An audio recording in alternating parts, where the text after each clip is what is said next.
Alors, pourquoi une histoire des relations art-sciences? D'abord, il faut dire une chose, c'est que ce MOOC, c'est plutôt une histoire de l'art au prisme de la science. Ce n'est pas une dominante de l'histoire des sciences, mais celles-ci sont intégrées.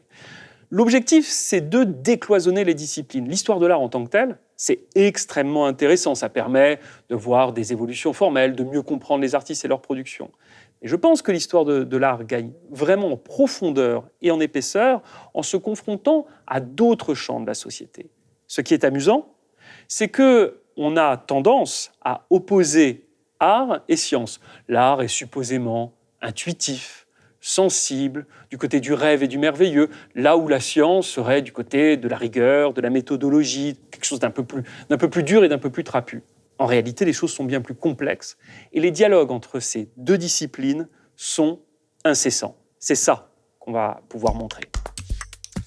Pourquoi cette période chronologique? Parce que en allant du 15e, 16e siècle jusqu'au 20e, 21e, je pense qu'on a un bon équilibre. On a un équilibre entre quelque chose d'assez substantiel, c'est pas rien d'aller de la Renaissance à nos jours, mais en même temps, il y a une vraie cohérence, il y a une vraie unité, il y a à la fois des ruptures entre les siècles et une continuité. Et tout ça, je pense que c'est une excellente base pour aborder l'histoire de l'art au prisme des sciences. Puis il faut dire une chose, c'est que entre le 15e, 16e et le 20e, 21e, il y a des allers-retours possibles. Entre eux, par exemple, le darwinisme dans la deuxième partie du 19e siècle et les films de zombies. Alors, on verra comme ça qu'il y a dans ce MOOC ces raccourcis mentaux qui sont, je crois, assez édifiants et souvent assez amusants.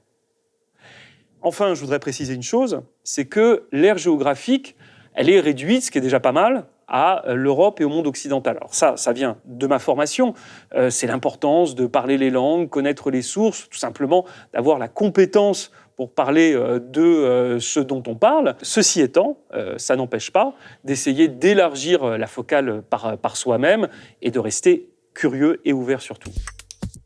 Alors, qu'est-ce qui préside à des choix de thématiques? D'abord, il faut bien le dire, une part de subjectivité. Il y a une part quasiment d'arbitraire, mais chez moi, en tout cas, c'est avec toujours la volonté de trouver des choses qui soient originales, étonnantes, qui soient parfois même un petit peu à contre-courant. Néanmoins, la deuxième chose, c'est d'avoir un bon équilibre entre ces choses originales et de l'attendu. Alors, de l'attendu, ça va être la première thématique. On va aborder la Renaissance et la notion de corps à la Renaissance dans l'art. On va le confronter avec l'histoire de la médecine. Ça, c'est quelque chose qui est, je dirais, un grand classique comme sujet.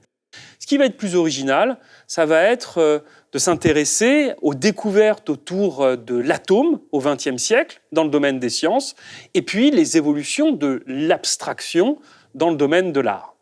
Il faut dire encore une chose, c'est qu'avec ces choix de thématiques, j'ai eu envie qu'on se confronte à des êtres humains, à des individus qui se croisent, qui vont s'entretenir entre eux. Par exemple, un artiste comme John Martin au XIXe siècle, qui va venir illustrer les découvertes du grand paléontologue Mantle. Ou encore, une rencontre vraiment extraordinaire entre Salvador Dali et son idole, Sigmund Freud, avec en particulier à ce moment-là, quelques lettres que je vous laisse découvrir.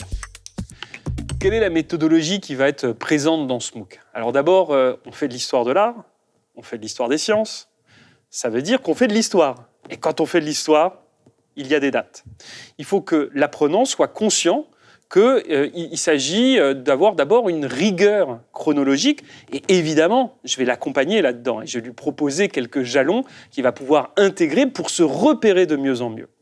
La deuxième chose, l'histoire de l'art, et j'aurais tendance à dire l'histoire des sciences aussi, c'est quelque chose de très visuel.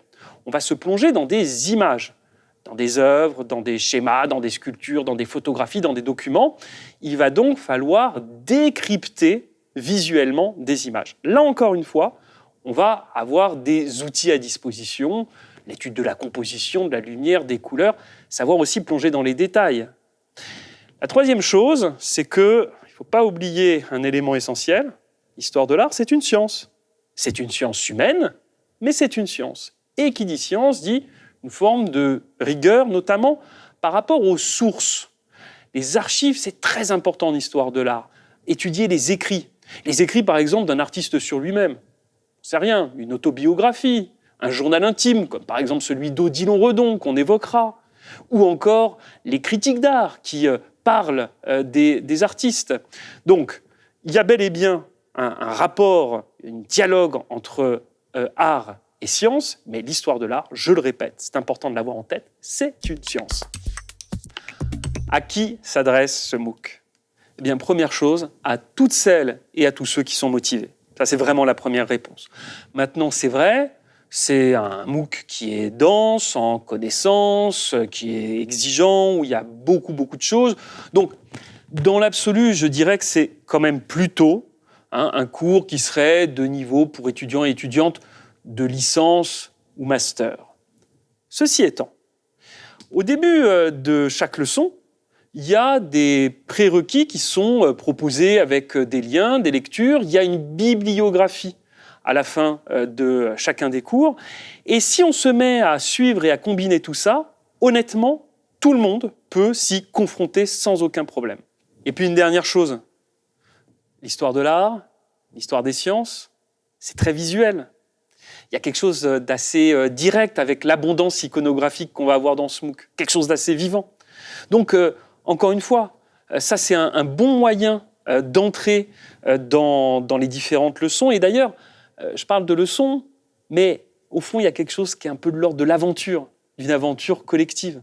Donc, tout le monde est bienvenu à bord, il n'y a plus qu'à, et je pense que non seulement vous allez apprendre beaucoup, mais qu'en plus, vous passerez plutôt un moment assez agréable.